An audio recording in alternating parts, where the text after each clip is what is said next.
Hindi cinema का superstar पहला, जिसकी एक मुस्कान पर लाखों दिल धड़कते थे, जिसकी फिल्मों को देखने के लिए सिनेमा घरों के बाहर टिकट के लिए लंबी कतारें लगती थी और उसकी लोकप्रियता ने स्टाइल की परिभाषा बदल दी। आज डी इंडिया न्यूज फिल्म जगत की उस अजीम शख्सियत को पुण्यतिथि पर याद करता है और उन पे श्रद्धांजलि अर्पित करता है। हम बात कर रहे हैं उस सितारे की जिसे दुनिया राजेश खन्ना के नाम से जानती है। इंसान को दिल दे, जिस्म दे, दिमाग दे, लेकिन ये कमबख्त पेट मत दे। बड़ी खुशी के मौके 10-20 होते हैं, लेकिन ये जो हजारों लाखों छोटे छोटे खुशियों के पल हैं, उसे हम गवा देते। आदमी जितना शरीफ होता है उतना ही शैतान भी बन सकता है। पंजाब के अमृतसर में 29 दिसंबर 1942 को जन्मे जतीन खन्ना ने शायद ही कभी नहीं सोचा होगा एक दिन पूरा देश उन्हें प्यार से काका कह के पुकारेगा। बाद में उनका नाम बदला गया और वे बने राजेश खन्ना। कॉलेज के दिनों में थिएटर से अभिनय की शुरुआत करने वाले राजेश खन्ना ने एक टैलेंट हंट प्रतियोगिता जीतकर पूरी दुनिया में कदम रखा। साल 1966 में फिल्म आखिरी खत से उन्होंने बॉलीवुड में अपनी शुरुआत की। शुरुआती संघर्ष के बाद सफलता का ऐसा दौर आया जिसे भारतीय सिनेमा का इतिहास बदल दिया।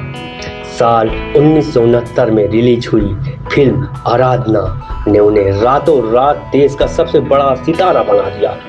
इसके बाद दो रास्ते, सफर, खामोशी, कटी पतंग, आनंद, हाथी मेरे साथी, अमर प्रेम, बाबूजी, दाग और नमक हराम जैसी फिल्मों ने उन्हें लोकप्रियता के शिखर में पहुंचा दिया।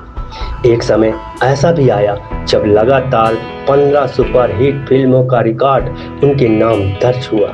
यह उपलब्धि आज भी हिंदी सिनेमा के इतिहास में बेहद खास मानी जाती है। उनकी अनोखी अदा, मुस्कान, संवाद बोलने की अंदाज और भावनात्मक अभिनय दर्शकों के दिलों में हमेशा के लिए बस गया। फिल्मों के साथ साथ राजेश खन्ना ने राजनीति में भी कदम रखा।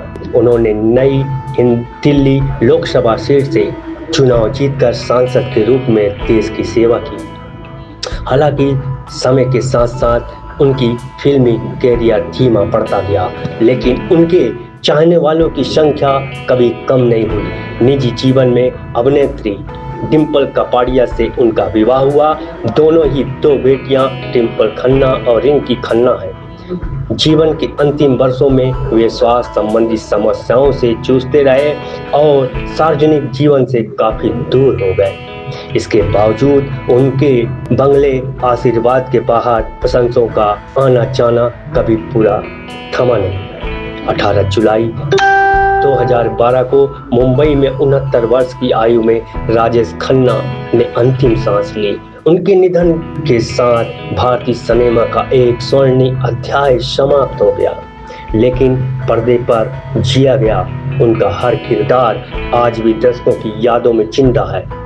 राजेश खन्ना सिर्फ एक अभिनेता नहीं थे, बल्कि भारतीय सिनेमा के उस दौर का चेहरा थे जब एक कलाकार के प्रति लोगों का प्यार जुनून बन जाता था।